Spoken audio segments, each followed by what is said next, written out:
Bagi orang yang punya pemahaman benar urusan nasib seorang manusia, mendengar kisah semacam itu tidak akan jadi masalah.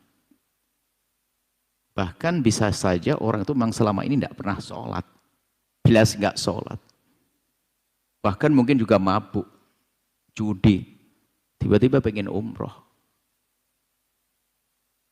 mati di sana. Bisa jadi dan diampuni oleh Allah. Kok bisa begitu?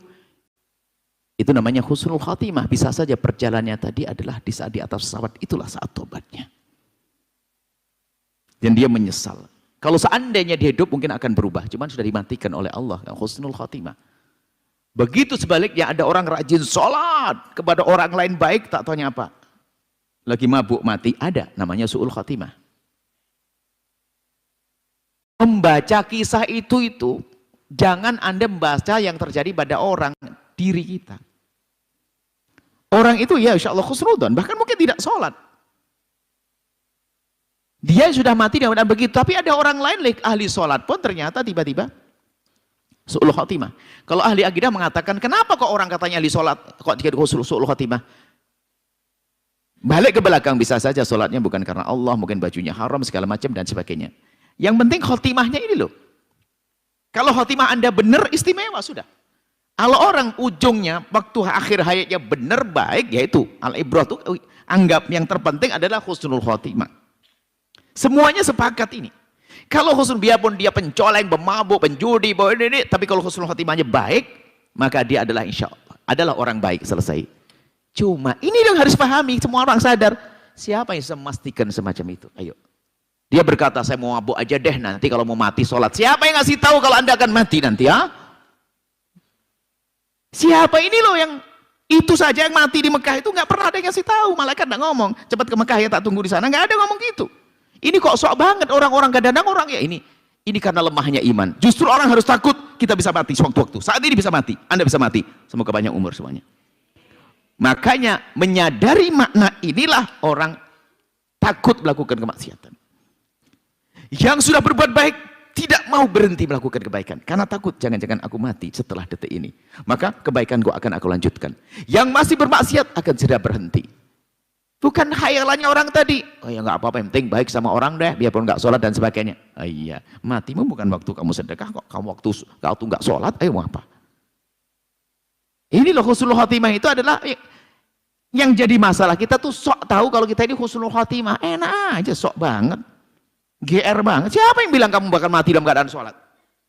Ya saya pengen pokoknya disedekah banyak, biarpun nggak sholat nggak apa-apa, dah sedekah mabuk nggak apa-apa. Yang penting nanti kan saya pengen mati waktu sholat. Nggak bisa begitu. Ya kalau mati mau sholat. Waktu mabuk zina digebukin sama orang mati. Naudzubillah. Jadi khotimah itu tidak ada yang tahu. Kapan kita mati? Ada tambahannya. Husnudzon itu penting. Apalagi di tempat yang baik. Biarpun orang katanya mabuk judi kok mati di masjid, husnudzon. Karena bisa saja langkah terakhir dia masuk masjid itu adalah langkah tobatnya. Kemarin badung bandel, tapi bisa saja tangisnya adalah di saat masuk masjid. Lalu dia Allahu Akbar dicabut nyawanya. Beruntung dia. Hatta ibu minat dzambi kama la dzambalah. Bertobat dari dosa. Orang bertobat seperti tidak punya dosa. Tapi siapa yang bisa memastikan begitu? Kalau seandainya mati itu bisa minta, sudah hari ini sudah beres, gak orang repot begini, minta, ya Allah saya mati husnul khotimah waktu saya sujud sholat subuh terakhir. Tahajud, beres. Nah, kita minta begitu, belum nanti apa dikasih atau tidak kan gak tahu. Kita berusaha saat ini menjaga perilaku kita. Makanya memahami makna kematian, akhir detik-detik kehidupan kita itu menjadikan orang yang bisa berbuat baik, waspada, tidak akan berani menghentikan. Jangan-jangan pas aku berhenti, nanti aku mati saat itu. Yang jelek akan segera berhenti. Karena apa? Jangan-jangan aku segera mati. Kalau tidak aku berubah jadi baik. Itu bukan untuk berhayal kayak tadi, itu bukan. Itu khayalan. Oh, enak banget dia situ. Istilahlah yang penting kan hablum minan nas. Kau baik, hablum minan nas baik, hablum minan Allah nggak baik. Nggak bisa. Nanti su'ul khatimah. Nah, kemudian yang terakhir. Urusan mati baik tidak baik itu urusan Allah. Kita tidak tahu, kita hanya melihat dohirnya saja. Dohirnya seperti itu harus husnudzon. Bahkan kalau kita melihat dohirnya kurang baik pun, Kita tidak boleh serta-merta mengatakan itu su'ul khotimah. Itu bukan urusanmu. Su'ul khotimah itu ilmu untuk diri, bukan untuk ilmu untuk nilai orang lain. Tolong catat ini. Ilmu su'ul khotimah, husnul khotimah itu su'ul khotimah, ilmu untuk menilai diri bukan nilai orang lain. Kita tidak boleh nilai orang su'ul khotimah. Ada orang mukanya hitam dan sebagainya, dan sebagainya. Di tempat yang jelek, di tempat judi, mati, mukanya hitam. Sudah terlanjur su'udon. Bisa jadi dia adalah seorang saudara yang sangat mencintai adiknya yang lagi di tempat judi. Dia lagi membisikkan. Kemudian dicabut nyawanya. Kan tujuannya baik, terlanjur kita su'udon. Anda jangan su'udon kepada orang yang telah meninggal. Selagi dia ahli iman. Tapi tempatnya jelek, sudahlah urusan dengan Allah. Semoga Allah mengampuni. Tapi saya jangan mati, saya jangan ke tempat itu. Jangan aku mati di situ. Jadi ilmu su'ul khatimah itu ilmu untuk nilai diri, bukan untuk nilai orang lain. Bahkan ada orang bunuh diri, ternyata tidak bunuh diri, ditolimi, dibunuh sama temannya, lalu digantung, tinggal pergi. Ada? Ayo. Macam-macam.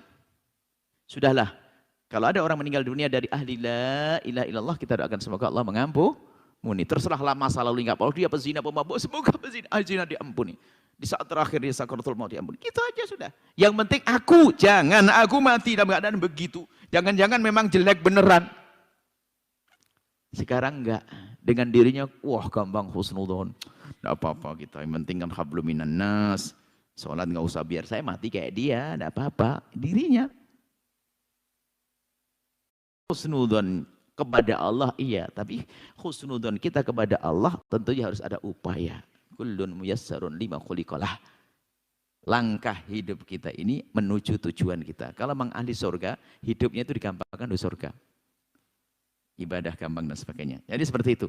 Jadi jangan ngentengin siapapun. Oh, yang telah meninggal dunia banyak. Ada orang pemabuk, judi, mabuk dan sebagainya. Ke masjid sekali mati dia. Allah. Ajib.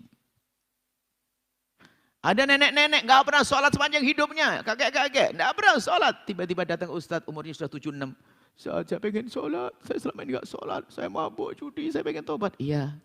Baru diajari sholat sehari, mati besok. Enak banget. Apakah Anda pengen begitu? Saya kayak gitu aja deh, mabuk dulu. Pas mabuk mati sebelum tua. Mau apa? Jangan ngentengin urusan itu. Itu saja insya Allah, hati-hati. Bisa jadi orang itu husnul khotimah yang sesungguhnya. Akan tapi lihat. Tidak boleh kita contoh dari sisi tidak baikannya. Jangan-jangan kita na'udzubillah mati dalam keadaan tidak baik. Wallahu a'lam bissawab. Setelah Anda menyaksikan video ini, jangan lupa berselawat kepada baginda Nabi Muhammad sallallahu alaihi wa alihi wa sahbihi wasallam.